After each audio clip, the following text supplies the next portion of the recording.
ಓಂ ಶಾಂತಿ. Date ಆಗಿದೆ 23 September 1973. ಅವೇಕ್ ಬಾಪ್ದಾದ ಮಧುಬನ. अवेक मुरली महावाक्य आಗಿದೆ. विश्व की आत्माओं को लाइट व माइट देने वाला ही विश्व अधिकारी ಅಂತ ಹೇಳ್ತಾರೆ ಬಾಬಾ. ವಿಶ್ವದ ಆತ್ಮಗಳಿಗೆ ಪ್ರಕಾಶ ಮತ್ತು ಶಕ್ತಿಯನ್ನು ಕೊಡುವಂಥವ್ರಿಗೆ ಏನು ಹೇಳ್ತಾರೆ? ವಿಶ್ವ ಅಧಿಕಾರಿಗಳು.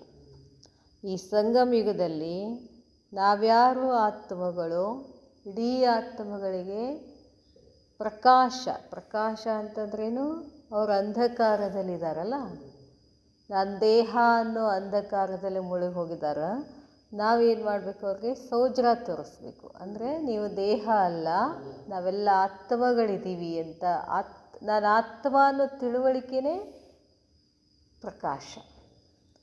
ಮತ್ತು ಏನು ಕೊಡಬೇಕು? ಅವ್ರಿಗೆ ಶಕ್ತಿಯನ್ನು ಕೊಡಬೇಕು. ಅಂಥವ್ರಿಗೆ ಏನು ಹೇಳ್ತಾರೆ? ವಿಶ್ವದ ಅಧಿಕಾರಿಗಳಾಗ್ತೀರಾ ಅಂತ ಹೇಳ್ತಾರೆ ಬಾಬಾ. ನವ ವಿಶ್ವ ನಿರ್ಮಾತ ಯಾರು? ಶಿವಬಾಬಾ. ನವ ವಿಶ್ವ ನಿರ್ಮಾತ, ಹೊಸ ವಿಶ್ವವನ್ನು ನಿರ್ಮಾಣ ಮಾಡೋಂಥವ್ರು ಯಾರು? ಬಾಬಾ. ತ್ರಿಕಾಲದರ್ಶಿ ಬನಾನೆ ವಾಲೆ, ನಮ್ಮನ್ನೆಲ್ಲ ಏನು ಮಾಡ್ತಾರೆ ಬಾಬಾ? ತ್ರಿಕಾಲದರ್ಶಿಯನ್ನಾಗಿ ಮಾಡ್ತಾರೆ. ಹರ್ ಪರಿಸ್ಥಿತಿ और हर समस्या का सामना करने की शक्ति देने वाले. ಸಮಸ್ಯೆಗಳು ಬರ್ತಾವೆ. ಬಾಬಾನ ಕಡೆ ಬಂದಮೇಲೆ ನಮಗೇನು ಸಮಸ್ಯೆಗಳು ಬರೋದಿಲ್ಲ, ವಿಘ್ನಗಳು ಬರೋದಿಲ್ಲ ಅಂತಿರೋದಿಲ್ಲ. ಹಾಗೆ ನೋಡಿದ್ರೆ ಇನ್ನೂ ಆದರೆ ಜೊತೆಗೆ ಏನು ಮಾಡ್ತಾರೆ ಬಾಬಾ? ಅವುಗಳನ್ನು ಎದುರಿಸುವಂತಹ ಶಕ್ತಿಯನ್ನು ಬಾಬಾ ಕೊಡ್ತಾರೆ. ಅವರು ದಿವ್ಯ ದೃಷ್ಟಿ ವಿಧಾತ. ನಮಗೇನು ಮಾಡಿದ್ರು? ದಿವ್ಯ ದೃಷ್ಟಿಯನ್ನು ಕೊಟ್ಟರು. ಅಂಥ ಶಿವಬಾಬಾ ಹೇಳ್ತಾರೆ, ಕ್ಯಾ ಆಪ್ ಅಪನೆ ऊंचे से ऊंचे बाप की ऊंची स्थिति पर सदा स्थित रहने वाली, स्वयं को श्रेष्ठ आत्माएं समझकर हर कर्म करते रहते हो? ಬಾಬಾ ಕೇಳ್ತಾರೆ, ತಾವು ಶ್ರೇಷ್ಠಾತಿ ಶ್ರೇಷ್ಠ ತಂದೆಯ ಶ್ರೇಷ್ಠ ಸ್ಥಿತಿನಲ್ಲಿ ಸದಾ ಸ್ಥಿತನಾಗಿದ್ದು ಸ್ವಯಂವನ್ನು ಶ್ರೇಷ್ಠ ಆತ್ಮ ಅಂತ ತಿಳಿದುಕೊಂಡು ಪ್ರತಿಯೊಂದು ಕರ್ಮವನ್ನು ಮಾಡ್ತಿರೇನು ಅಂತ ಕೇಳ್ತಾರೆ ಬಾಬಾ. ಜೈಸೆ ಬಾಪ್ ಕೆ ಬಾರೆ ಮೇ ಗಾಯನ ಹೇ, ಬಾಬಂದು ಗಾಯನ ಇದೆ. ಊಂಚಾ ತೇರಾ ನಾಮ್, ಬಾಬಾರವ್ರನ್ನ ಹೆಸರೇ ಏನಾಗಿದೆ? ಬಹಳಷ್ಟು ಶ್ರೇಷ್ಠ. ಊಂಚಾ ತೇರಾ ಕಾಮ್, ಪರಮಾತ್ಮನ ಕಾರ್ಯನೂ ಕೂಡ ಶ್ರೇಷ್ಠ ಆಗಿದೆ. ಊಂಚಾ ತೇರಾ ಧಾಮ್, ಪರಮಾತ್ಮನ ನಿವಾಸ ಸ್ಥಾನನೂ ಕೂಡ ಏನಾಗಿದೆ? ಎಲ್ಲದಕ್ಕಿಂತ ಅತ್ಯಂತ ಶ್ರೇಷ್ಠವಾಗಿರುವಂಥದ್ದು. ऊंचा तेरा नाम, ऊंचा तेरा काम, ऊंचा तेरा धाम. इसी के अनुसार क्या आप अपने को भी बाप समान ऊंचे नाम और ऊंचे काम करने वाली विशेष आत्मा समझते हो? ಇದೇ ಥರ ತಾವು ಕೂಡ ತಂದೆಯ ಸಮಾನ ಶ್ರೇಷ್ಠಾತಿ ಶ್ರೇಷ್ಠ ಹೆಸರು ಮತ್ತು ನಮ್ಮ ಕರ್ತವ್ಯನೂ ಕೂಡ ಏನಾಗಿದೆ? ಶ್ರೇಷ್ಠ ಆಗಿದೆ ಅಂತ ತಿಳ್ಕೊಂಡು ವಿಶೇಷ ಆತ್ಮ ಅಂತ ತಿಳ್ಕೊಂಡಿದ್ದೀರಿ ನೀವು. ಬಾಬಾನ ಹೆಸರು ಶ್ರೇಷ್ಠ ಅಂದರೆ ಆತನ ಮಗನ ಹೆಸರನ್ನು ಕೂಡ ಏನು? ನಮ್ಮ ಹೆಸರನ್ನು ಶ್ರೇಷ್ಠ ಇಲ್ಲ. ಯಾಕೆ? ನಾವು ಏನಿದ್ದೀವಿ? ದೇವಿ ದೇವತೆಗಳು. ಮತ್ತು ನಮ್ಮ ಕರ್ತವ್ಯ ಏನಿದೆ? ನಮ್ಮ ಕರ್ತವ್ಯನೂ ಕೂಡ ಶ್ರೇಷ್ಠ. ಬಾಪ್ का ಕರ್ತವ್ಯ ಸೋ ಬಚ್ಚೋं का ಕರ್ತವ್ಯ. ಪರಮಾತ್ಮನ ಕರ್ತವ್ಯ ಏನಾಗಿದೆ? ನಮ್ಮದು ಅದೇ ಆಗಿದೆ. ಮತ್ತು ನಮ್ಮ ಮನೆ ಯಾವುದು? ನಮ್ಮ ಧಾಮ ಯಾವುದು? ನಮ್ಮ ಧಾಮನೂ ಶ್ರೇಷ್ಠನೇ. ನಮ್ಮ ಧಾಮ ಯಾವುದು? ಪರಮಧಾಮ, ಶಾಂತಿಧಾಮ. ಹೆಸರೇ ಪರಮಧಾಮ. ಪರಮ ಅಂದ್ರೇನು? ಶ್ರೇಷ್ಠ. ಬಾಬಾ ಹೇಳ್ತಾರೆ, ಈ ಥರ ತಿಳ್ಕೊಂಡಿದ್ದೀರೇನು ಅಂತಾರೆ ಬಾಬಾ. ಈ ಥರ ತಿಳ್ಕೊಂಡು ಪ್ರತಿಯೊಂದು ಕರ್ಮ ಮಾಡ್ತೀರೇನು ಅಂತಾರೆ ಬಾಬಾ. ಯಹ ಧ್ಯಾನ್ ರಖತೆ ಹೋ ಕಿ ಏಕ್ ಭಿ ವ್ಯರ್ಥ ಅಥವಾ ಸಾಧಾರಣ ಸಂಕಲ್ಪ ಉತ್ಪನ್ನ ಹೋ. ಇದು ಧ್ಯಾನದಲ್ಲಿದ್ದರೆ ಯಾವುದೋ?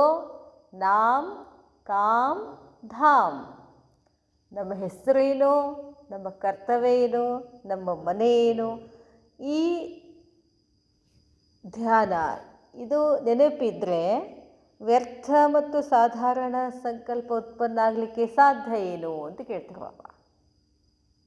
ಬಾಬಾ ಹೇಳ್ತಾರೆ, ಇಸ್ಕೋ ಕಹಾ ಜಾತಾ ಹೈ ಊಂಚಿ ಸ್ಥಿತಿ. ಊಂಚಿ ಸ್ಥಿತಿ ಅಂತಂದ್ರೆ ಏನು ಹೇಳಿದ್ರು ಬಾಬಾ?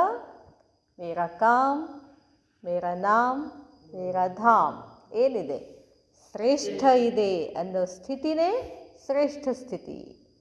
क्या आप अपने को ऐसी ऊंची स्थिति वाला अनुभव करते हो? ತಾವು ಇಂಥ ಒಂದು ಶ್ರೇಷ್ಠ ಸ್ಥಿತಿಯ ಅನುಭವ ಮಾಡ್ತೀರೇನು?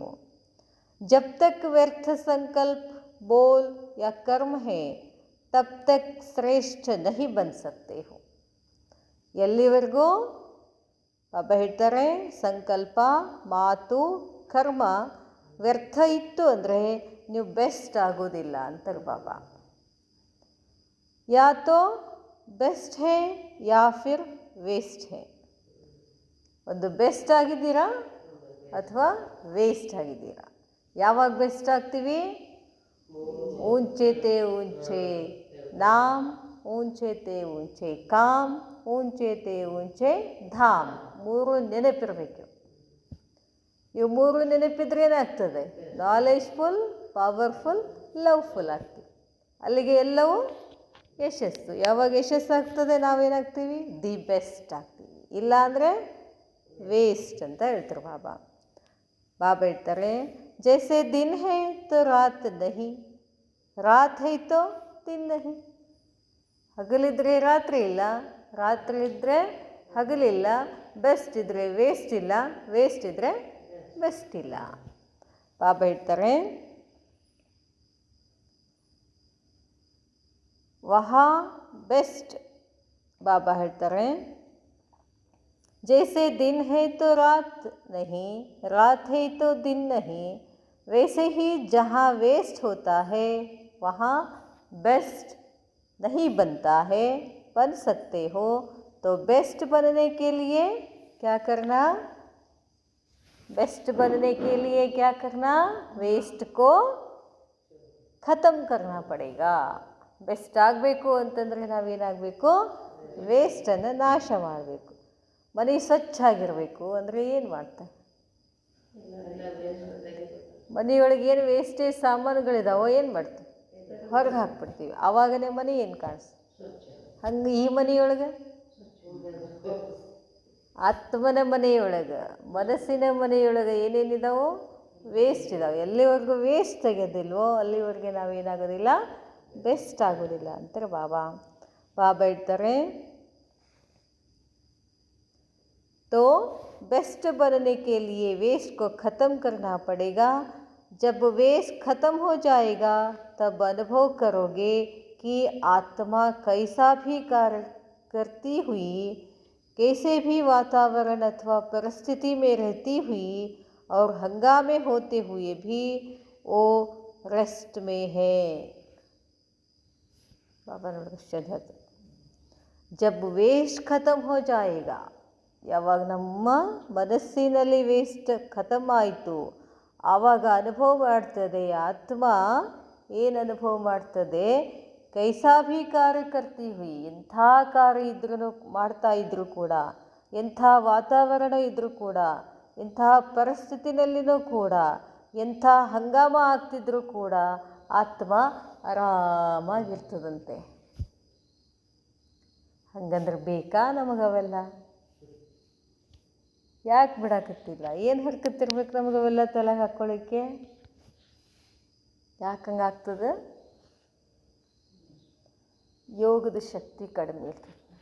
ಅದಕ್ಕೆ ಏನಾಗ್ತದೆ? ಇಷ್ಟಿಷ್ಟು ಮಾತಿಗೆ ಏನು ಮಾಡ್ತೀವಿ ನಾವು? ಚಿಡ್ಚಿಡ. ಇನ್ನು ನಮಗೆ ಯೋಗ ಭಾಳ ಬೇಕು. ಹೇಳ್ತಾರಲ್ಲ ಬಾಬಾ, ಎಷ್ಟೋ ಜನ್ಮದ ವಿಕರ್ಮಗಳಿದಾವು. ಅಷ್ಟು ಜನ್ಮದ ವಿಕರ್ಮಗಳ ಲೆಕ್ಕ ಹಾಕಿದರೆ 1 ಸೆಕೆಂಡ್ ಬಿಡದೆ ಬಾಬಾ ನೆನಪು ಮಾಡಿದ್ರೂ ನಮ್ಮ ಪಾಪ ಕರ್ಮಗಳು ಭಸ್ಮ ಆಗೋದಿಲ್ಲ ಅಂತ ಹೇಳ್ತಾರೆ ಬಾಬಾ. ಮತ್ತು ನಾವೇನು ಮಾಡತ್ತಿ? ಬಾಬಾ ಹೇಳ್ತಾರೆ, ಆರಾಮ್ ಮನಸ್ಸು ಯಾವಾಗಲೂ ಏನೋ ಆರಾಮ್ ಪಸಂದ್. ನಾವೇನು ತಿಳ್ಕೊಂಡಿವಿ ಆರಾಮ್ ಅಂದ್ರೆ ಎಲ್ಲ ಬಿಟ್ಟು ಸುಮ್ಮ ಮಕ್ಕೊಂಡ್ಬಿಡೋದು, ಸುಮ್ಮ ಕೂಡೋದು, ತಿಂದು ಉಂಡು ಆರಾಮಾಗಿರೋದು, ಅದಕ್ಕೆ ಆರಾಮ್ ಅಂತ ಹೇಳ್ತೀವಿ. ಆದರೆ ಆರಾಮ್ ಅಂದ್ರೆ ಏನು ಹೇಳ್ತಾರೆ ಬಾಬಾ? ತಲೆಗೆ ಏನೂ ಇರೋಂಗಿಲ್ಲ. ತಲೆಗೆ ಏನು ಇರ್ಬೇಕಂತ ಹೇಳಿದ್ರು ಬಾಬಾ ಮೇಲೆ 3 ऊंचे ते ऊंचा काम, ऊंचे ते ऊंचे धाम, ऊंचे ते ऊंचे नाम. ಅವು 3 ನೆನಪಿಟ್ಕೊಂಡು ಸುಮ್ಮ ಆರಾಮ್ ಕೂತ್ಬಿಡೋದು. ಯಾರು ಏನು ಮಾಡ್ತಾರೋ ಏನು ಬಿಡ್ತಾರೋ. जैसे आजकल साइंस वाले अपनी साइंस की नॉलेज के आधार पर कैसे भी दुख के समय एक इंजेक्शन द्वारा अल्प काल के रेस्ट का अनुभव कराते हैं ना. ನೋಡಿ ಬಾಬಾ ಹೇಳ್ತಾರೆ, ಹೇಗೆ ಇವತ್ತು ವಿಜ್ಞಾನ ಏನು ಮಾಡ್ತಾ ಇದೆ, ವಿಜ್ಞಾನದ ಜ್ಞಾನದಿಂದ ವಿದ್ಯೆಯ ಆಧಾರದಿಂದ ಎಂಥದೇ ದುಃಖ ಇದ್ದರೂ ಕೂಡ ಏನು ಮಾಡಿಬಿಡ್ತಾರೋ ಅವರು ಡ್ರಗ್ಸ್ ತೊಗೊಂಡ್ಬಿಡ್ತಾರಲ್ಲ. ಇಂಜೆಕ್ಷನ್ ಅಂದ್ರೇನು, ಡ್ರಗ್ಸ್ ಏನು ಮಾಡ್ತೀವಿ, ಯಾಕೆ ಡ್ರಗ್ಸ್ ತೊಗೊಳ್ತಾರೋ ಅವರು ಎಲ್ಲ ಮರೆಸ್ಬಿಡ್ತಿತ್ತು. ಒಂಥರ ಹರಾಡ್ದಂಗೆ ಅನಿಸ್ತಿತ್ತು ಅವ್ರಿಗೆ, ತೇಲಾಡ್ದಂಗೆ ಅನಿಸ್ತಿತ್ತು. ಅದರದು ತಾತ್ಪೂರ್ತಿಕ. ಆ ನಶೆ ಇರುತ್ತಾನೆ ಅಷ್ಟೇ. ನಶೆ ಹಿಡಿದ್ಮೇಲೆ ಮತ್ತೆ ಇಂಜೆಕ್ಷನ್ ಮಾಡ್ಕೊಳ್ಳೋ ಈಗೆಲ್ಲ ಅದನ್ನೇ ಮಾಡ್ಲಿಕ್ಕತ್ತಾರಲ್ಲ ಮ್ಯಾಕ್ಸಿಮಮ್. ಕೆಲವು ಹುಡುಗರಂತೂ ಫುಲ್ ಎಲ್ಲ ಅದಕ್ಕೆ ಅಡಿಕ್ಟ್ ಆಗ್ಲಿಕ್ಕತ್ತಾವ. ಯಾಕಂದರೆ ಟೆನ್ಷನ್ ಭಾಳ ಇತ್ತು ಅವ್ರಿಗೆ. ಅದಕ್ಕೆ ಬಾಬಾ ಹೇಳ್ತಾರೆ, ವೈಸೇ ಹಿ ಹಾಗೇನೆ कितनी भी आवाज़ और कितना भी तमोगुणी वातावरण हो, लेकिन साइलेंस की शक्ति से वेस्ट समाप्त होने के कारण बेस्ट स्थिति में स्थित होने से सदा रेस्ट अनुभव करोगे. ಬಾಬಾ ಹೇಳ್ತಾರೆ, ಅವ್ರು ಹೇಗೆ ಆರಾಮಾಗಿರ್ತಾರೋ ಇಂಜೆಕ್ಷನ್ ಮಾಡಿಕೊಂಡು, ಹಾಗೆ ನೀವೂ ಕೂಡ ಎಂಥದೇ ಶಬ್ದ ಇರಲಿ, ಎಂಥದೇ ತಮ್ಮಗುಣಿ ವಾತಾವರಣ ಇರಲಿ, ಆದರೆ ಸೈಲೆಂಟ್ ಶಕ್ತಿಯಿಂದ ನೀವೇನು ಮಾಡ್ತೀರಾ, ವೇಸ್ಟನ್ನು ಸಮಾಪ್ತಿ ಮಾಡೋದರ ಕಾರಣ ಬೆಸ್ಟ್ ಆಗಿರ್ತೀರಾ, ಅದರ ಅನುಭವ ಮಾಡ್ತೀರಾ ಅಂತ ಹೇಳ್ತಾರೆ ಬಾಬಾ. ಬೆಸ್ಟ್ ಅಷ್ಟೇ ಅಲ್ಲ, ಆ ಬೆಸ್ಟ್ ಸ್ಥಿತಿ ಅಂದರೆ ಶ್ರೇಷ್ಠ ಸ್ಥಿತಿನಲ್ಲಿ ಸ್ಥಿತ ಆಗುವುದರ ಕಾರಣ ನೀವು ರೆಸ್ಟ್ ಅನುಭವ ಮಾಡ್ತೀರಾ, ಏನು ಟೆನ್ಷನ್ ಇರೋಂಗಿಲ್ಲ, ಆರಾಮಾಗಿರ್ತೀರಾ ಅಂತ ಹೇಳ್ತಾರೆ ಬಾಬಾ. ಅರ್ಥಾತ್ सदा अपने को सुख और शांति की शैया पर आराम करता हुआ अनुभव करोगे. ಅಷ್ಟೇ ಅಲ್ಲ, ಯಾವಾಗಲೂ ಸುಖ ಮತ್ತು ಶಾಂತಿಯ ಶಯ್ಯ ಅಂದ್ರೇನು, ಹಾಸಿಗೆ. ಶಯ್ಯ ಅಂದ್ರೇನು, ಹಾಸಿಗೆ. ಸುಖ ಮತ್ತು ಶಾಂತಿಯ ಹಾಸಿಗೆ ಮೇಲೆ ಆರಾಮಾಗಿ ಇರ್ತಕ್ಕಂಥ ಅನುಭವ ಮಾಡ್ತೀರಾ ಅಂತ ಹೇಳ್ತಾರೆ ಬಾಬಾ. ಜೈಸೆ ಯಾದಗಾರ್ ಕಾ ಚಿತ್ರ ಭೀ ಹೈ. ಇಷ್ಟು ಮಲ್ಕೊಂಡಿದ್ದ ನಾನು ಹಿಂಗೆ, ಅವನ ಮುಂದೆ ಒಬ್ಬ ಋಷಿ ಬಂದು ಜೋರಿಗೆ ಚೀರಾಡೋದು ಹಾರಾಡೋದು ಎಲ್ಲ ಮಾಡ್ತಿರ್ತಾನೆ. ಕಣ್ಣು ತೆಗಿತಾನೆ, ಏನು ಮಾಡಿದ್ರು ಅವನೇನು ಮಾಡಿ ಆರಾಮಾಗಿ ಮಲ್ಕೊಂಡು. ಯಾಕೆ ಅವನಿಗೆ ಗೊತ್ತು ಸೃಷ್ಟಿನಲ್ಲಿ ಏನೇನಾಗಬೇಕು ಅದು ಆಗಬೇಕು ಅಂತ. ಬಾಬಾ ಹೇಳ್ತಾರೆ, ಸಾಗರ ಮೇ ಜಹಾ ಲಹರೋಂ ಕಿ ಹಲ್ಚಲ್ ಹೋತಿ ಹೈ. ಎಲ್ಲಿ ತೋರಿಸ್ಯಾರ ಮತ್ತದನ್ನು ಸಾಗರದ ಮೇಲೆ ಮಲ್ಕೊಂಡು ತೋರಿಸಿದಾರಲ್ಲ ಅಲ್ಲಿ ವಿಷ್ಣುವನ್ನು. सागर में जहाँ लहरों की हलचल होती है, तो सागर में होते हुए सांपों की शैया होते हुए भी ಅದು ಎದ್ರ ಮೇಲೆ ಮಲ್ಕೊಂಡಿದ್ದಾವ, ಸರ್ಪ. ಬರೀ ಹಾವಲ್ಲ, ಅದು ದೊಡ್ಡ ಸರ್ಪ. ಅದು ಯಾವಾಗ ಕಚ್ಚುತ್ತೋ ಗೊತ್ತಿಲ್ಲ, ಅದಾಗಿ ಕೂಡ ಹೆಂಗಿದ್ದಾವ. ಬಾಬಾ ಹೇಳ್ತಾರೆ, सागर में होते हुए सांपों की शैया होते हुए भी, अर्थात वातावरण व परिस्थिति दुखदाम होते हुए भी सांप तो दुखदाई अर्थात काटने वाला होता है, आराम का अनुभव करोगे. ಅಷ್ಟೆಲ್ಲ ಇದ್ರೂ ಕೂಡ ಆರಾಮದ ಅನುಭವ ಮಾಡ್ತೀರಾ. ಯಾವಾಗ ತಲೆ 3 ಧಾಮಗಳು ತಲೆನಲ್ಲಿರಬೇಕು, ವೇಸ್ಟ್ಗಳನ್ನು ಖತಮ್ ಮಾಡಿರಬೇಕು. तो इसका भाव यह है कि ऐसी परिस्थितियाँ, ऐसा वातावरण जो काटने वाला हो. ಸರ್ಪ ಕಚ್ಚೋದಂದರೆ ಹೊರಗಿನ ಜನರು ಕಚ್ತಿರ್ತಾರೆ, ನಮಗೆ ವಾತಾವರಣ ಕಚ್ತಿರ್ತದೆ. ಒಳಗಿನದು ಅದು ತೀರ ಹೊರಗಿಂದವರು ಬೈದು ಮಾಡಿ ಹೋಗ್ತಾರೋ. ಹೊರಗೆ ಎಷ್ಟು ಬೈತಾರವರು, 1 ಸೆಕೆಂಡ್ ಬೈತಾರೆ. ಆ 1 ಸೆಕೆಂಡ್ ಬೈದಿದ್ದು ಒಳಗೆ ಎಷ್ಟು ತಗೋತೀವಿ, ದಿನ ಆದರೂ ಬೇಷಿ, ಒಂದೇ ದಿನಕ್ಕೆ ಮುಗಿಸಿದ್ರೆ ಬೇಷಿ. ಅದು ಎಷ್ಟೋ ಪಕ್ಷಿಗಳಿಗೆ ಅಷ್ಟೇ ಇರ್ತದೆ. ಅದಕ್ಕೆ ಹೇಳ್ತಾರಲ್ಲ, ಹಾವಿನ ದ್ವೇಷ ಮನುಷ್ಯನ ದ್ವೇಷ. ಬಾಬಾ ಹೇಳ್ತಾರೆ, 100 ವರ್ಷ ಇದ್ರೆ ಚಲೋ. ಕ್ಯಾರಿ ಫಾರ್ವರ್ಡ್ ಮಾಡಿದ್ರೆ ಏನು ಮಾಡಬೇಕು, ಆತ್ಮ ಏನು ಮಾಡ್ತದೆ, ಹಿಡ್ಕೊಂಡು ಹೋಗ್ತದೆ. ಆತ್ಮ ಇಷ್ಟೇ ಬಿಟ್ಟು ಹೋಗಲ್ಲದು. ಹಾಂ, ಹಿಡ್ಕೊಂಡು ಹೋಗೇನೆ ಮತ್ತೆ ಈಗ ಯಾರು ಬಂದು ನಮ್ಗೆ ಏನೇನೋ ಮಾಡ್ತಿರ್ತಾರೆ. ಯಾಕೆ ಮಾಡ್ತಿರ್ತಾರೆ ಅವರು? ಹಿಡ್ಕೊಂಡು ಬಂದಿರ್ತಾರೆ ಅವರು. ಅವ್ಯಾವುದೋ ಜನ್ಮಗಳಿಗೆ ನಾವು ಏನೇನೋ ಮಾಡಿರ್ತೀವಲ್ಲ ಅದನ್ನು ಹಿಡ್ಕೊಂಡೇ ಬಂದಿರ್ತದೆ ಆತ್ಮ. 100 ವರ್ಷನೂ ಅಲ್ಲದು, ಹೆಚ್ಚೇ ಅದು, 5,000 ಅಂತ ಹೇಳ್ಬೋದು. ಈಗ ಇಲ್ಲಿ ಬ್ರಾಹ್ಮಣ ಜನ್ಮಗಳ ಲೆಕ್ಕಾಚಾರ ಯಾಕಿರ್ತಾವೆ? ಮತ್ತು ಹೆಚ್ಚು ಜನ್ಮ ತೊಗೊಂಡಿರ್ತೀವಲ್ಲ ನಾವು, ಹೆಚ್ಚು ಜನ್ಮಗಳ ಸಂಪರ್ಕ ಬಂದಿರ್ತೀವಿ ನಾವು, ಅದಕ್ಕೆ ಇಲ್ಲೇನೇ ಹೆಚ್ಚು ಹಿಸಾಬ್ ಕಿತಾಬ್ ಇರ್ತಾವೆ. ಬಾಬಾ ಹೇಳ್ತಾರೆ, ऐसा वातावरण जो काटने वाला हो, हिलाने वाला हो और अपने विश्व द्वारा मूर्छित करने वाला हो, लेकिन ऐसे वातावरण को भी सुख शांति की शैया बना दे. ಎಂಥದೇ ಪರಿಸ್ಥಿತಿ ಬಂದರೂ ನಾವು ಏನಿರಬೇಕು? ಸುಖ ಶಾಂತಿಯ ಹಾಸಿಗೆನಲ್ಲಿರಬೇಕು. ಅರ್ಥಾತ್ ಆರಾಮ್ ಕಾ ಸ್ಥಾನ್ ಬನಾದೆ. ಅದರ ಅರ್ಥ ಏನು? ನಾವೆಲ್ಲಿರ್ತೀವಿ ಅಲ್ಲಿ ಅದು ಸ್ಥಾನ ಏನಾಗಬೇಕದು? ಆರಾಮಾಗಬೇಕು ಅಂತ ಹೇಳ್ತಾರೆ ಬಾಬಾ. ಅರ್ಥಾತ್ ಆತ್ಮ ಸದಾ ಅಪನೆ ರೆಸ್ಟ್ ಮೇ ರಹೆ. ಆರಾಮ್ ಪಸಂದಲ್ಲ ನೀವು? ನಾವೆಲ್ಲ ಯಾವ್ದ್ರ ಪಸಂದು? ಆರಾಮ್ ಪಸಂದ್. ಆರಾಮಾಗಿರಿ ಅಂತಾರೆ ಬಾಬಾ. ನೀವ್ಯಾಕೆ ತಲೆ ಕೆಡ್ಸ್ಕೊತೀರಿ? ಸಂಸಾರ ಯಾರ್ದು? ಸಂಸಾರ ಯಾರ್ದು? ನಾಟಕ ಯಾರ್ದು? ನಮ್ದೇನದಿಲ್ಲ. ಮತ್ತು ಯಾಕೆ ಆರಾಮಿರಬಾರ್ದು? ಮಕ್ಕಳು ಆರಾಮಿರ್ತಾವಲ್ಲ. ಮಕ್ಕಳು ಯಾಕೆ ಆರಾಮಿರ್ತಾವೆ? ಸಂಸಾರ ಜವಾಬ್ದಾರಿ ಯಾರು ತಗೊಂಡಿರ್ತಾರೆ? ಅಪ್ಪ ಅಮ್ಮ ತಗೊಂಡಿರ್ತಾರೆ, ಅದಕ್ಕೆ ಅವರು ಆರಾಮಾಗಿರ್ತಾರೆ. ಮತ್ತು ನಾವ್ಯಾಕೆ ಆರಾಮಿಲ್ಲ? ನಾವ್ಯಾಕೆ ಆರಾಮಿಲ್ಲ? ನಾವು ಅಂದ್ಕೊಂಡಿಲ್ಲ ಅವನೇ ನಮ್ಮಪ್ಪ, ಅವನೇ ನಮ್ಮ ತಾಯಿ, ನಂದೆಲ್ಲ ಜವಾಬ್ದಾರಿ ಅವನೇ ತಗೋತಾನ ಅನ್ನೋ ಭರವಸೆ ಇಲ್ಲ ನಮಗಿನ. ಇನ್ನು ನಾವೇ ಏನೋ ಮಾಡಾಕ್ತೀವಿ ಅಂತ ಹೋಗ್ತೀವಿ ನಾವು. ಬಾಬಾ ಹೇಳ್ತಾರೆ, अर्थात आराम का स्थान बना दे, आत्मा सदा अपने रेस्ट में रहे, तो जैसा यादगार चित्र है क्या वैसे ही प्रैक्टिकल जीवन में अनुभव करते हो. ನೀವು ಹಂಗೆ ಮಲ್ಕೊಂಡ್ಬಿಡ್ರಿ ನಂತರ ಬಾಬಾ. ಹಂಗೆ ವಿಷ್ಣು ಆರಾಮಾಗಿ ಮಲ್ಕೊಂಡಿದ್ದಾನೆ.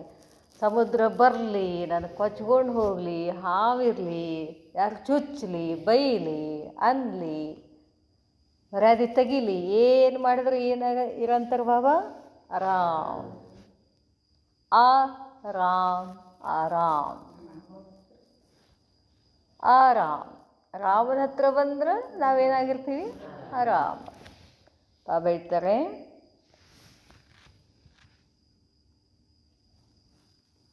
ಪ್ರಾಕ್ಟಿಕಲ್ ಜೀವನ ಮೇ ಅನುಭವ ಕರ್ತೆ ಹೋ. ಇದನ್ನು ಪ್ರಾಕ್ಟಿಕಲ್ ಜೀವನದಲ್ಲಿ ಅನುಭವ ಮಾಡ್ತೀರಿ ನೀವು. आराम के साधनों में आराम से रहना यह भी साधारण बात है. ಬಾಬಾ ಹೇಳ್ತಾರೆ, ಆರಾಮ್ ಇರುವಂಥ ಎಲ್ಲ ಸಾಧನಗಳು ಇದ್ದಾಗ ಆರಾಮಾಗಿರೋದೇನು ದೊಡ್ಡ ಮಾತಲ್ಲ. ಲೇಕಿನ್ ಬೇಆರಾಮಿ ಮೇ ಏನೂ ಸಾಧನಗಳಿರಲಿಲ್ಲ. ಬೇಆರಾಮಿ ಮೇ ಆರಾಮ್ ಸೆ ರಹನಾ ಇಸ್ಕೋ ಕಹಾ ಜಾತಾ ಹೈ ಪದಮಾಪದಂ ಭಾಗ್ಯಶಾಲಿ. ನಮ್ಮ ಹತ್ರ ಏನೂ ಇಲ್ಲ ಈಗ ಸಾಧನೆಗಳು, ಯಾರೂ ಇಲ್ಲ ನನ್ನ ಜೋಡಿ. ಆವಾಗ ಆರಾಮ ಇರ್ತೀರಲ್ಲ, ಅದು ಅಂತಾರೆ ಬಾಬಾ. ಅದಕ್ಕೇನಂತ ಹೇಳ್ತಾರೆ? ಮತ್ತು ಹಂಗಿದ್ದವರೇ ಪದಮಾಪದಂ ಭಾಗ್ಯಶಾಲಿ ಅಂತಾರೆ ಬಾಬಾ. ಏನು ಹೇಳ್ತಾರೆ ಬಾಬಾ? ಆರಾಮ್ ಕೆ ಸಾಧನೋं में आराम से रहना यह भी साधारण बात है, लेकिन बेआरामी में आराम से रहना इसको कहा जाता है पदमापदम भाग्यशाली. ನಾವೇನು ತಿಳ್ಕೊತೀವಿ? ನಾವೇನು ಕರ್ಮ ಮಾಡಿದ್ದೀವೋ, ನಮಗೇನೇನೂ ಇಲ್ಲ, ಅದೂ ಇಲ್ಲ, ಇದೂ ಇಲ್ಲ, ನಮ್ದು ಎಂಥ ಜನ್ಮ. ಅದ್ರ ಬಾಬಾ ಹೇಳ್ತಾರೆ, ಅಂಥವ್ರಿಗೆ ಏನಂತ ಹೇಳ್ತಾರೆ ಬಾಬಾ? ಪದ್ಮಾಪದಂ ಭಾಗ್ಯಶಾಲಿ. तो ऐसे विषय सागर के बीच रहते हुए 5 विकारों को अपने आराम व सुख और शांति की शैया बनाना है. ಇಂಥ ಒಂದು ವಿಕಾರಿ ಜಗತ್ತಿನಲ್ಲಿ, ವಿಷಯಸಾಗರದ ಜಗತ್ತಿನಲ್ಲಿ, 5 ವಿಕಾರಗಳ ಜಗತ್ತಿನಲ್ಲಿ ತಮ್ಮನ್ನು ತಾವು ಆರಾಮ್ ಅಥವಾ ಸುಖ ಶಾಂತಿಯ ಹಾಸಿಗೆಯನ್ನು ಮಾಡಿಕೊಳ್ಬೇಕು. ಇದು ಪದಮಾಪದಂ ಭಾಗ್ಯಶಾಲಿ. ಈಗ ಬ್ರಹ್ಮಕುಮಾರಿ ಸೆಂಟ್ರ್ಗಳಿಗೆಲ್ಲ ಇರ್ತಾರೆ ಅವರು, ಅಲ್ಲೇನೂ ಇರೋದಿಲ್ಲ. ಅಲ್ಲೇ ಅವ್ರು ಆರಾಮಾಗಿರೋದೇನು ದೊಡ್ಡಗದಲ್ಲ. ನಾವು ಸಂಸಾರದಲ್ಲಿದ್ದೀವಲ್ಲ, ಸಂಸಾರದ ಸುತ್ತಮುತ್ತಲೂ ಏನದ ಪಂಚವಿಕಾರಗಳಿಂದ ಸ್ವಲ್ಪ ಈ ಕಡೆ ಹೋದ್ರೆ ಈ ಕಡೆ ಚುಚ್ಚುತ್ತದೆ, ಈ ಕಡೆ ಹೋದ್ರೆ ಈ ಕಡೆ ಚುಚ್ಚುತ್ತದೆ. ಇಲ್ಲಿ ನಾವು ಆರಾಮಾಗಿರೋದು ಪದ್ಮಾಪದ ಭಾಗ್ಯಶಾಲಿ ಅಂತ. ಇಲ್ಲಿ ನೀವು ಆರಾಮಶಯ ಆಗಿರಿ ಅಂತ ನೋಡ್ರಿ. ಬಾಬಾ ಯಾರು ಶ್ರೇಷ್ಠ? ಮತ್ತು ಬಾಬಾನ ಹೆಚ್ಚು ನೆನಪು ಮಾಡೋರು ಯಾರು? ನಾವೇ. ಯಾಕೆ? अर्थात क्या अभी से विकारों के ऊपर सदा विजयी बन सदा ज्ञान के मदन और बाप के मिलन में मगन रहते हो? ಅದರ ಅರ್ಥ ಏನು? ಈಗಿಂದಾನೆ ವಿಕಾರೋಂಕೆ ಉಪರ್, ವಿಕಾರಗಳ ಮೇಲೆ ಸದಾ ವಿಜಯಿಯಾಗಿ ಯಾವಾಗಲೂ ಜ್ಞಾನದ ಮನನ ಮತ್ತು ತಂದೆಯ ಮಿಲನ ಮಾಡುವಲ್ಲಿ ಮಗನಾಗಿದ್ದೀರೇನು ಅಂತ ಕೇಳ್ತಾರೆ ಬಾಬಾ. जो ऐसी स्थिति में स्थित है अर्थात सदा मगन है, वह ही सदा निर्विघ्न है. ನನ್ನ ಸುತ್ತಮುತ್ತಲು ಎಂಥದೇ ಪರಿಸ್ಥಿತಿ ಇದ್ರೂ ಕೂಡ ಅಲ್ಲಿ ನಾನು ಪರಮಾತ್ಮನ ನೆನಪಿನ ಮಗನ್ನಲ್ಲಿದ್ದರೆ ನಾನು ಯಾವಾಗಲೂ ಏನಾಗಿರ್ತೀನಂತೆ? ನಿರ್ವಿಘ್ನ ಆಗಿರ್ತೀನಿ ಅಂತ ಹೇಳ್ತಾರೆ ಬಾಬಾ. ಮಗನ್ ನಹಿ ತೋ ಜರೂರ್ ಕೊಯ್ ವಿಘ್ನ ಹೇ. ಪರಮಾತ್ಮನ ನೆನಪಿಲ್ಲ ಅಂತಂದರೆ ಏನೋ ಒಂದು ವಿಘ್ನ ಇದೆ. अब विघ्न आपके ऊपर वार करने से हार गए हैं या आप भी विघ्नों से हार खा जाते हो? ಕೇಳ್ತಾರೆ ಬಾಬಾ. ವಿಘ್ನ ನಿಮ್ಮ ಮೇಲೆ ದಾಳಿ ಮಾಡಿ ವಿಘ್ನ ಸೋಲಿಕತ್ತದೋ ಅಥವಾ ವಿಘ್ನ ಬಂದಾಗ ವಿಘ್ನಕ್ಕೆ ನೀವು ಸೋಲಿಕತ್ತೀರೋ ಅಂತ ಕೇಳ್ತಾರೆ ಬಾಬಾ. ಅಬ್ ತಕ್ ಭಿ ಹಾರ್ ಖಾತೆ ರಹಿನಾ ಕ್ಯಾ ಯಹ ಹೋ ಸಕ್ತಾ ಹೈ? ನಾನು ಸೋಲ್ತೀರಿ, ಇದು ನಡೀತಿದೆ ಏನು ಅಂತ ಕೇಳ್ತಾರಲ್ಲ. ಯಹತ್ತು ಅಸಂಭವ ಹೇನ? ಬಾಬಾನ ಮಗುವಾಗಿ ಬಾಬಾನ ಮಗನಲ್ಲಿ ಇದ್ದೀರಿ ಅಂತಂದರೆ ವಿಘ್ನಕ್ಕೆ ನೀವು ಸೋಲಕ್ಕೆ ಸಾಧ್ಯನೇ ಇಲ್ಲ, ಅದು ಅಸಂಭವ ಅಂತ ಹೇಳ್ತಾರೆ ಬಾಬಾ. ಅಭಿ ಹಾರ್ ಖಿಲಾನೆ ವಾಲೆ ಹೋ ಯಾ ಕಿ ಖಾನೆ ವಾಲೆ ಹೋ? ಅವ್ರಿಗೆ ಸೋಲು ಉಣಿಸೋರಿದ್ದೀರೋ ಅಥವಾ ನೀವೇ ಸೋಲು ಊಟ ಮಾಡ್ತೀರೋ ಅಂತ? ನೀವೇ ಸೋಲ್ತೀರೋ ಸೋಲಿಸ್ತೀರೋ ಅಂತ ಕೇಳ್ತಾರೆ ಬಾಬಾ. अभी हार खिलाने वाले हो या कि खाने वाले हो? अगर स्वयं निर्विघ्न बने हो तो बनने वालों का कर्तव्य क्या है? ಈಗ ಸ್ವಯಂ ನಿರ್ವಿಘ್ನ ಆಗಿದ್ದೀರಿ ಅಂತಂದರೆ ನಿಮ್ಮ ಕರ್ತವ್ಯ ಏನು? कोई तो अब बन रहे हैं, कोई बन गए हैं. जो बनने वाले हैं वह अपने में ही बिजी, क्योंकि जब तक स्वयं न बने तब तक औरों को बनाने में यथाशक्ति ही कार्य कर सकते हैं. ಅದಕ್ಕೆ ಬಾಬಾ ಹೇಳ್ತಾರೆ, ಮೊದಲು ನೀವು ನಿರ್ವಿಘ್ನ ಆದರೆ ಉಳಿದವರನ್ನು ಕೂಡ ನಾವೇನು ಮಾಡ್ಬೋದು? ನಿರ್ವಿಘ್ನ ಮಾಡ್ಬೋದು. ಇನ್ನು ನೀವೇ ವಿಘ್ನದಿಂದ ನಿರ್ವಿಘ್ನ ಆಗೋದ್ರಲ್ಲಿ ಇದ್ದರೆ ಉಳಿದವರನ್ನು ಯಾವಾಗ ಮಾಡೋರು ಅಂತ ಕೇಳ್ತಾರೆ ಬಾಬಾ. ಲೇಕಿನ್ ಜೋ ಬನ್ ಗಯೇ ಹೇ ಉನ್ಕಾ ಕ್ಯಾ ಕರ್ತವ್ಯ ಹೇ? ಯಾರು ನಿರ್ವಿಘ್ನ ಆಗಿದ್ದೀರಿ ಅವ್ರ ಕರ್ತವ್ಯ ಏನಾಗಿದೆ? ಬಾಬಾ ಹೇಳ್ತಾರೆ, ಉನ್ಕಾ ಕರ್ತವ್ಯ ಹೇ ದೂಸರೋಂಕೋ ಬನಾನ. ನಾವೇನಾಗ್ತೀವೋ ಬೇರೆದವ್ರನ್ನು ಮಾಡಬೇಕು. ನಾವು ಏನಾಗ್ತೀವೋ ಬೇರೆದವರನ್ನು ಮಾಡಬೇಕು, ಅದು ನಮ್ಮ ಕರ್ತವ್ಯ ಅಂತ ಹೇಳ್ತಾರೆ ಬಾಬಾ. ತೋ ಬನಾ ರಹೇ ಹೋನ, ಏನು ಮಾಡಬೇಕು? ಏನು ಮಾಡಬೇಕು? ಎಲ್ಲರನ್ನ ನಿರ್ವಿಘ್ನರನ್ನಾಗಿ ಮಾಡಬೇಕು, ಎಲ್ಲರನ್ನ ಆ ವಿಕಾರಗಳಿಂದ ಮುಕ್ತ ಮಾಡಬೇಕು. ಆ ಕರ್ತವ್ಯ ನಮ್ಮದಿದೆ. ತೋ ಬನಾ ರಹೇ ಹೋನ, ತೋ ಕ್ಯಾ ಪೆಹಲೆ ಚಾರಿಟಿ ಬಿಗಿನ್ಸ್ ಎಟ್ ಹೋಮ್ ಹೇ? ಚಾರಿಟಿ ಬಿಗಿನ್ಸ್ ಎಟ್ ಹೋಮ್ ಅಂತಂದರೆ ಮನೆಯ ಮೊದಲ ಪಾಠಶಾಲೆ. ಯಾವ ಮನೆ? ಅವ್ರು ಹೇಳೋ ಮನೆಯಲ್ಲ, ನನ್ನ ಮನೆಯವರು. ನಂದೆಲ್ಲ ನಾನು ಮಾಡ್ಕೊಂಡಿದ್ದೀನಿ, ಮೊದಲು ನಾನು ಎಲ್ಲ ಸಂಪೂರ್ಣ ಆಗಬೇಕು. ಅದು ಹೇಳ್ತಾರೆ ಬಾಬಾ. अर्थात अपने साथियों को, वे साथी कौन से हैं? आपके जो ब्राह्मण परिवार के साथी हैं तो उन अपने साथियों को आप समान बनाने के बाद फिर बाप समान बनाना है. ಹಂಗೆ ಬಿಡಕ್ಕೆ ಬರೋಂಗಿಲ್ಲ. ನಮ್ಮ ಜೊತೆ ಎಷ್ಟು ಜನ ಬ್ರಾಹ್ಮಣ ಆತ್ಮಗಳಿದಾರಲ್ಲ ಅವ್ರನ್ನೆಲ್ಲ ಏನು ಮಾಡಬೇಕಾಗಿದೆ? ನಾವು ಕರ್ಕೊಂಡು ಹೋಗ್ಬೇಕು. ಬ್ರಹ್ಮ ಬಾಬಾ ಏನು ಮಾಡಿ ತಾವೊಬ್ಬರೇ ಹೋಗ್ಬಿಟ್ರೇನ? ಸಂಪೂರ್ಣ ಆಗ್ಯಾರಿಲ್ಲ ಅವರು. ಒಬ್ಬರೇ ಹೋಗಬೇಕಾಗಿತ್ತು. ಒಬ್ಬರೇ ಹೋಗಿ ಏನು ಮಾಡ್ತಾರಲ್ಲ ಸತ್ಯುಗದಾಗ? ಎಲ್ಲರೂ ಬೇಕಲ್ಲ. ಎಲ್ಲರೂ ಕರ್ಕೊಂಡು ಹೋಗ್ಬೇಕಂತ ಎಲ್ಲಿ ಕೂತಾರಿನ? ಹಾಂ, ಹಂಗೆ ನೀವು ಪಾಪ ಕಾ ಕರ್ತವ್ಯ ಸೋ ಬಚ್ಚೋं का कर्तव्य. बाबा ಏನು ಮಾಡ್ತಾರೋ ಅದೇ ನಾವು ಮಾಡಬೇಕು. तो जो बने हैं उनका कर्तव्य क्या है? उनका स्वरूप अभी कौन सा होना चाहिए?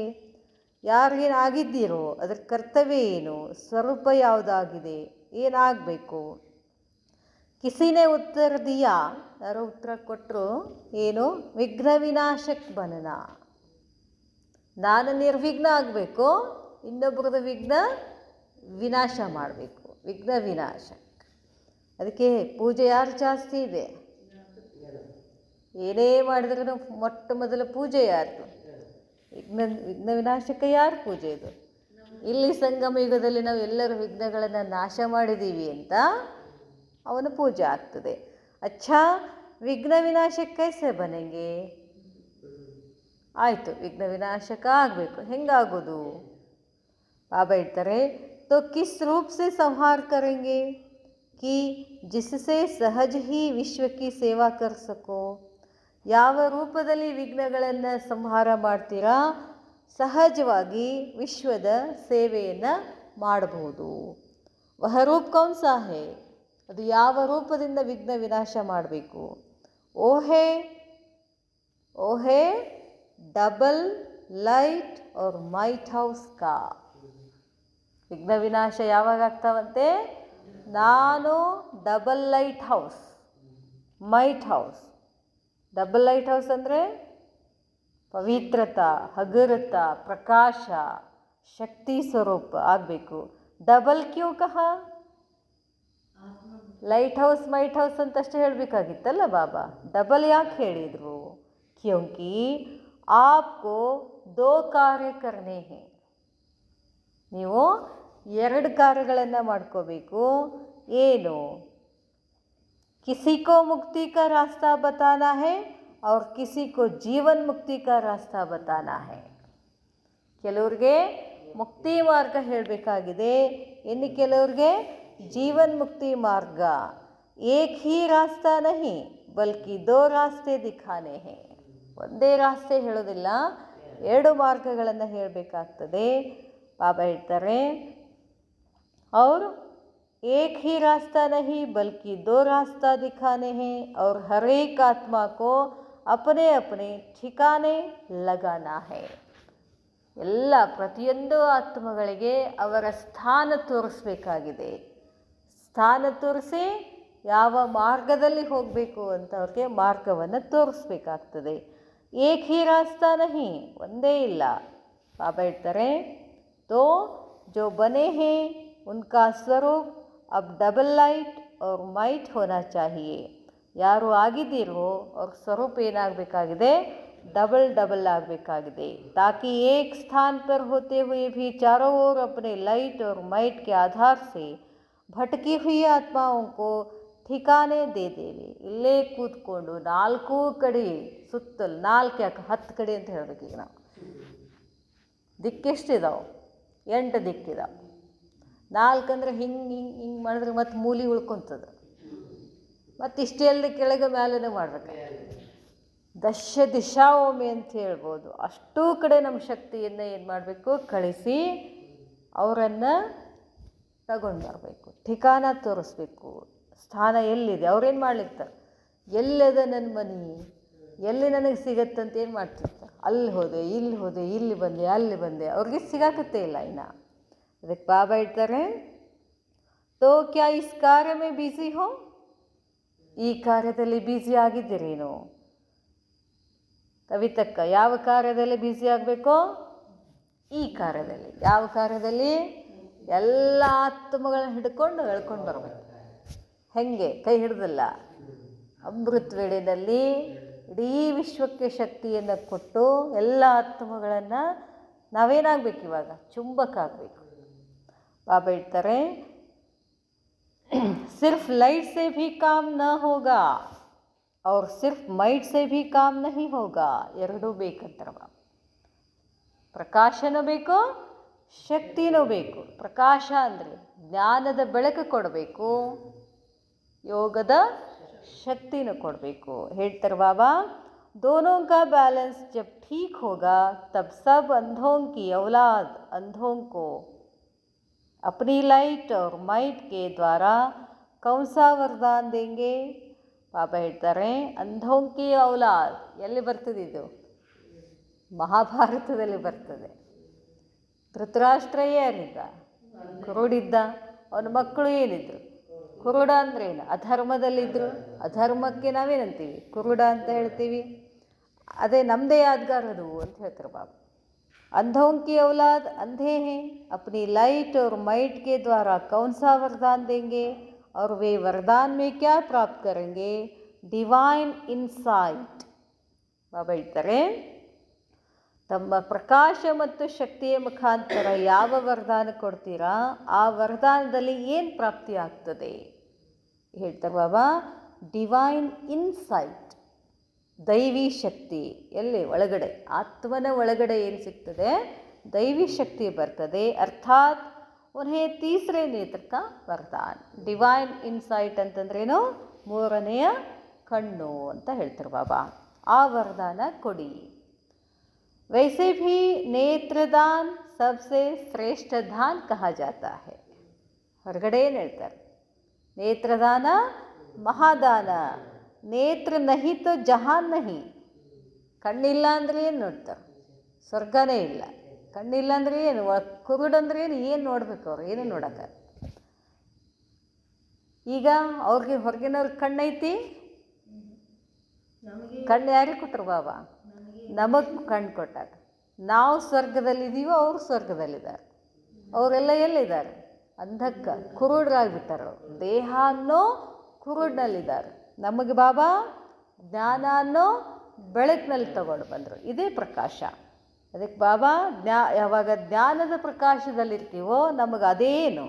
ಜಹಾನ್, ಸ್ವರ್ಗ. सबसे बड़े से बड़ा जीयदान कहो या वरदान कहो या महादान कहो, वास्तव में वह यही है. ನೀವೇನಾರು ಅಂದ್ಕೊಡ್ರಿ.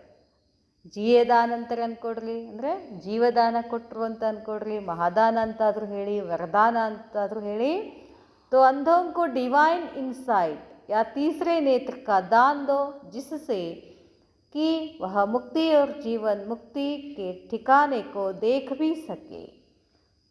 ನಾವೇನು ಮಾಡಬೇಕಾಗಿದೆ? ದಾನ ಮಾಡಬೇಕು. ಏನು ದಾನ ಮಾಡಬೇಕು? ಅವ್ರಿಗೆ ಕಣ್ಣು ಬರಬೇಕು. ಅವ್ರಿಗೆ ಕಣ್ಣಿಲ್ಲ. ಎಲ್ಲರೂ ಕಣ್ಣು ಮುಚ್ಕೊಂಡು ಕೂತಾರೆ. ಕಣ್ಣು ಕೊಡಬೇಕು ಅಂದರೆ ಜ್ಞಾನದ ಬೆಳಕು, ಜ್ಞಾನದ ಕಣ್ಣು ಕೊಡಬೇಕು. ಜ್ಞಾನ ಕೊಟ್ಟರೆ ಅವ್ರಿಗೇನಾಗ್ತದೆ? ಮುಕ್ತಿ ಆಗ್ತದೆ, ಜೀವನ್ ಮುಕ್ತಿ ಸಿಗ್ತದೆ. ಅಗರ್ ವೇ ದೇಖೆಂಗೆ ನಹಿ ತೋ ಫಿರ್ ಪਹੁಂಚೆಂಗೆ ಕೈಸೆ.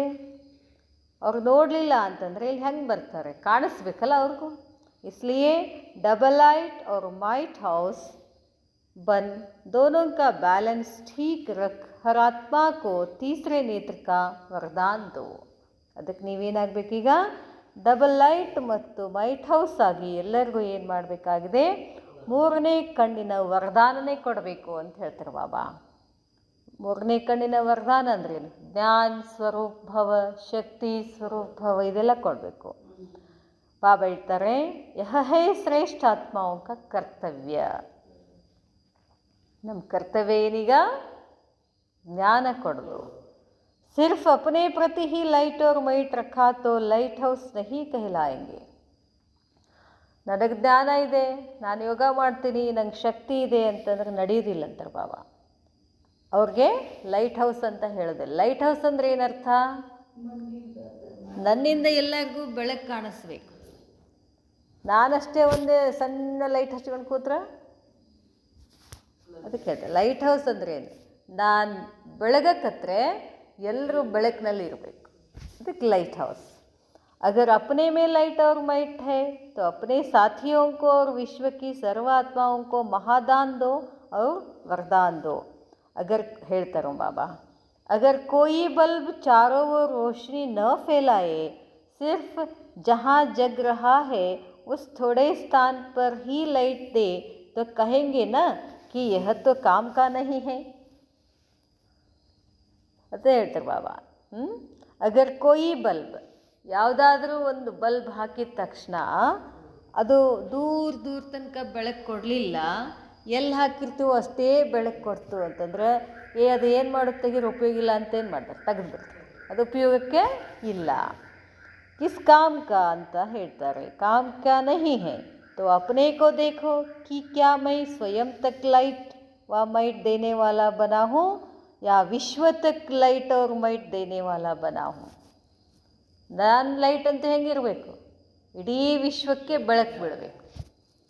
ನನ್ನ ಪ್ರಕಾಶದಿಂದ, ನನ್ನ ಶಕ್ತಿಯಿಂದ ಇಡೀ ವಿಶ್ವಾತ್ಮರಿಗೆಲ್ಲರೂ ಏನು ಹೋಗಬೇಕು, ಶಕ್ತಿ ಬೆಳಕು ಹೋಗಬೇಕು. ಅದಕ್ಕೆ ಹೇಳ್ತಾರೆ ಬಾಬಾ, जितने तक लाइट देने वाले अब बनेंगे उतने ही छोटे या बड़े राज्य के अधिकारी भविष्य में बनेंगे. ಎಷ್ಟು ಬೆಳಕು ಕೊಟ್ಟಿರ್ತೀರೋ ಅಷ್ಟು ಜಾಗದ್ದು ನೀವು ರಾಜ ಆಗ್ತೀರಿ. ಏನು ಮಾಡಿ, ಇಡೀ ವಿಶ್ವದ ಮೇಲೆ ಕೂತ್ಕೊಂಡು ಇಡೀ ವಿಶ್ವಾತ್ಮರಿಗೆಲ್ಲ ಶಕ್ತಿ ಕೊಟ್ಟು ಬೆಳಕು ಕೊಟ್ಟು ವಿಶ್ವದ ರಾಜ ಆಗಬೇಕು ಅಥವಾ ಇಷ್ಟಿಷ್ಟೇ ಆಗಬೇಕು ಅಂತ ಕೇಳ್ತಾರೆ. जितने तक लाइट देने वाले अब बनेंगे उतने ही छोटे या बड़े राज्य के अधिकारी भविष्य में बनेंगे. अगर सिर्फ थोड़ी सी आत्माओं के प्रति लाइट और माइट देने के निमित्त बनते हैं तो वहाँ भी थोड़ी सी आत्माओं के ऊपर ही राज्य करने के अधिकारी बनेंगे. ಇಲ್ಲಿ ನೀವು ಎಷ್ಟು ಅಷ್ಟು ಆತ್ಮಗಳ ಮೇಲೆ ನೀವೇನು ಮಾಡ್ತೀರಾ, ರಾಜ್ಯ ಮಾಡ್ತೀರಾ ಅಂತ ಹೇಳ್ತಾರೆ ಬಾಬಾ. एक होते हैं राज्य अधिकारी बनाने वाले जिनको टीचर कहते हैं. बाबा ಹೇಳ್ತಾರೆ, एक होते हैं राज्य अधिकारी बनाने वाले जिनको टीचर कहते हैं. वह राज्य कारोबार सिखलाने वाले बनेंगे लेकिन राज्य करने वाले नहीं. ರಾಜ್ಯ ಹೆಂಗೆ ಮಾಡಬೇಕು ಅಂತ ಕಲಿಸೋರಾಗ್ತಾರೆ ಅಷ್ಟೇ ಹೊರತು राज्य ಮಾಡುವಂಥವ್ರಾಗೋದಿಲ್ಲ. अब आप सिखलाने वाले बनेंगे या करने वाले बनेंगे. राज्य ಹೆಂಗೆ ಮಾಡಬೇಕು ಅಂತ ಕಲಿಸೋರಾಗ್ತಿರೋ, ರಾಜ್ಯವನ್ನೇ ನಡೆಸೋರಾಗ್ತಿರೋ. वहाँ सत्युग में भी निमित्त मात्र पढ़ाते तो होंगे ना. राज्य कारोबार सिखलाने वाले शिक्षक जो होते हैं उसको राज्यधारी कहते हैं, परंतु राज्य अधिकारी नहीं. ಏನು ಆಗ್ತೀರಾ, टीचर ಆಗ್ತಿರೋ अधिकारी ಆಗ್ತಿರೋ ಅಂತ ಕೇಳ್ತಾರೆ ಬಾಬಾ. या तो राज्यधारी बनेंगे या फिर राज्य अधिकारी, लेकिन अधिकारी वह बनेंगे जो अभी से अपने स्वभाव संस्कार और संकल्प के अधीन नहीं बनेंगे. ನಿಮ್ಮ ಸಂಸ್ಕಾರಗಳಿಗೆ ನೀವು ವಶ ಆಗಬಾರ್ದು ಅಂತ ಹೇಳ್ತಾರೆ ಬಾಬಾ. ವಶ ಆದ್ರಿ ಅಧಿಕಾರಿ ಆಗೋದಿಲ್ಲ. ಬಾಬಾ ಹೇಳ್ತಾರೆ, जो अभी भी अपने संकल्प के अधीन होता है तो क्या वह अधिकारी हुआ. ಈಗನೂ ಮುಂದೆ ಬಿಡ್ರದು, ಮುಂದೆ ಏನಾಗುತ್ತೋ ಗೊತ್ತಿಲ್ಲ. ಈಗನೂ ನೀವು ಸಂಕಲ್ಪದ ಅಧೀನ ಆಗ್ತೀರಿ ಅಂತಂದರೆ ನೀವು ಅಧಿಕಾರಿ ಆದಂಗೇನು. ವಹ ಸಂಕಲ್ಪಕ್ಕೆ ಭೀ ಅಧೀನ ಹುವಾನಾ, ಸಂಕಲ್ಪಗಳ ಅಧೀನ ಆಗಿಬಿಡ್ತೀರಾ ನೀವು. तो इसलिए अब संकल्पों को भी अधीन नहीं, स्वभाव और संस्कार को भी अधीन नहीं होना है. जो अब से इन सब के अधिकारी बनेंगे वह ही वहाँ राज्य अधिकारी बनेंगे. ನಮ್ಮ ಕರ್ಮೇಂದ್ರಿಯಗಳ ಮೇಲೆ ಕಂಟ್ರೋಲ್ ಇರಬೇಕು, ನಮ್ಮ ಸಂಕಲ್ಪಗಳ ಮೇಲೆ ಕಂಟ್ರೋಲ್ ಯಾರಿಗಿರ್ತದೋ ಅವರು ನಾಳೆ ರಾಜ ಆಗ್ತಾರೆ. ಬಾಬಾ ಹೇಳ್ತಾರೆ, अब हिसाब निकालो कि कितना अधीन रहते हैं और कितना अधिकारी रहते हैं. ಲೆಕ್ಕ ಮಾಡ್ಕೊಳ್ಳಿ ಅಂತಾರೆ ಬಾಬಾ. ಎಷ್ಟು ನನ್ನ ಮನಸ್ಸಿಗೆ ನಾನು ಅಧೀನಿದ್ದೀನಿ ಅಥವಾ ಮನಸ್ಸಿನ ಮೇಲೆ ನನಗೆ ಅಧಿಕಾರ ಇದೆಯೋ ಚೆಕ್ ಮಾಡ್ಕೊಳ್ಳಿ. ರಾಜ ಆಗ್ತಿರೋ ಏನು ಪ್ರಜೆ ಆಗ್ತಿರೋ ನಿಮ್ಮನ್ನು ನೀವೇ ಚೆಕ್ ಮಾಡ್ಕೊಳ್ಳಿ.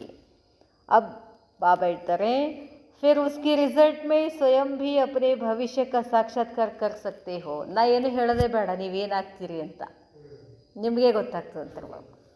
ನೀವೇನಿದ್ದೀರಿ, ಏನಾಗೋರಿದ್ದೀರಿ ನಿಮಗೆ ಗೊತ್ತಾಗ್ತದೆ. ಬಾಬಾ ಹೇಳ್ತಾರೆ, अर्थात अपने आप को परखने की आईने में अपने वर्तमान और भविष्य 21 जन्मों के लिए हमारे फ्यूचर के फीचर्स क्या होंगे वह भी देख सकते हो. ಅದಕ್ಕೆ ಬಾಬಾ ಹೇಳ್ತಾರೆ, ಈಗಲೇ ನೀವೇನು ಮಾಡ್ಬೋದು, ನೀವೇನಾಗ್ತೀರಿ, 21 ಜನ್ಮಗಳಲ್ಲಿ ನೀವೇನೇನು ಆಗ್ತೀರಿ ಅನ್ನೋದನ್ನು ಹೀಗೆ ಚೆಕ್ ಮಾಡ್ಕೊಳ್ಬೋದು ಅಂತ ಬಾಬಾ ಹೇಳ್ತಾರೆ. और फिर 21 जन्मों के आधार पर भविष्य पद के आधार पर अपने पूजारीपन के पार्ट को भी देख सकते हो. ಬಾಬಾ ಹೇಳ್ತಾರೆ ಮತ್ತೆ 21 ಜನ್ಮದ ಆಧಾರದ ಮೇಲೆ, ಭವಿಷ್ಯದ ಪದವಿಯ ಆಧಾರದ ಮೇಲೆ ತಮ್ಮನ್ನು ತಾವು ಪೂಜಾರಿಪನದ ಪಾತ್ರ ಎಷ್ಟು ಅಂತ ನೋಡ್ಕೊಳ್ಳಿ. तो ऐसा पावरफुल आईना जो बाप दादा द्वारा प्राप्त हुआ है. ನಮಗೆ ಕನ್ನಡಿ ಕೊಟ್ಟಿದ್ದಾರೆ ಬಾಬಾ, ಪವರ್ಫುಲ್ ಕನ್ನಡಿ. ನೀ ಏನು ಅಂತ ನೀನೇ ನೋಡ್ಕೋ. ಕ್ಯಾ ಉನ್ಮೆ ದೇಖ್ತೆ रहते हो, ನೋಡ್ತಾ ಇದ್ದೀರಿ ಅಂತಾರೆ ಬಾಬಾ. ಕನ್ನಡಿ ಒಳಗೆ ನೋಡ್ಕೊಳ್ಳೋದಂದ್ರೇನು? ಹೊರಗಿನ ಕನ್ನಡಿ ನೋಡ್ಕೊಳ್ಳೋದು ಗೊತ್ತೈತೆ ನಮಗೆ. ನನ್ನ ಕನ್ನಡಿಯೊಳಗೆ ನಾನು ನೋಡ್ಕೊಳ್ಳಿಕ್ಕೆ ಬರಬೇಕು ಅಂತಾರೆ ಬಾಬಾ. तो ऐसा पावरफुल आईना बाप दादा द्वारा प्राप्त हुआ है. ಅದರಲ್ಲಿ ನೋಡ್ಕೊಳ್ತಾ ಇದ್ದೀರೇನೋ. अपने को क्लियर देख सकते हो कि देखने के लिए किसी और की ज़रूरत है. ನಿಮ್ಮನ್ನು ನೀವು ನೋಡ್ಕೊಳ್ಳಿಕ್ಕೆ ಬರ್ತದೋ ಅಥವಾ ಯಾರು ಬೇಕೋ ನಿಮಗೆ, ನೀ ಏನಿದ್ದೀನಿ ಅಂತ ಅಂತಾರೆ ಬಾಬಾ. त्रिकालदर्शी को और कोई की ಅವಶ್ಯಕತಾ ಹೋತಿ ಹೈ ಕ್ಯಾ? ನಾವು ತ್ರಿಕಾಲದರ್ಶಿಗಳು, ನಾ ಏನು ಅದೀನಿ ಅಂತ ನನಗೆ ತಿಳ್ಕೊಳ್ಳಿಕ್ಕಾಗೋದಿಲ್ಲೇನು? ಅದಕ್ಕೆ ಇನ್ನೊಬ್ಬರ ಅವಶ್ಯಕತೆ ಬೇಕಾಗ್ತದೇನು? त्रिकालदर्शी तो दूसरों के भविष्य को भी जान सकते हैं. त्रिकालदर्शी ಅಂದರೆ ಯಾವ್ರು ತ್ರಿಕಾಲ ಜ್ಞಾನಿಗಳದಾರಿ, ಅವ್ರಿಗೆ ಎಲ್ಲರಿಗೂ ಎಲ್ಲರದು ಗೊತ್ತಾಗ್ತೈತಿ ಅಂತ ಹೇಳ್ತಿರ್ತೀವಿ ನಾವು. ಈಗ ನಿಮಗೂ ನಿಮ್ದಷ್ಟೇ ಅಲ್ಲ, ಇನ್ನೊಬ್ಬರದು ಗೊತ್ತಾಗಬೇಕು ಅಂತಾರೆ ಬಾಬಾ. ಬಾಬಾ ಹೇಳ್ತಾರೆ त्रिकालदर्शी तो दूसरों के भविष्य को भी जान सकते हैं. तो क्या आप अपने भविष्य को नहीं जान सकते? ನಿಮ್ಮ ಭವಿಷ್ಯ ಏನು ಅಂತ ನಿಮಗೆ ಗೊತ್ತಿಲ್ಲ ಅಂತ ಕೇಳ್ತಾರೆ ಬಾಬಾ. ಅಚ್ಚಾ, ಓಂ ಶಾಂತಿ.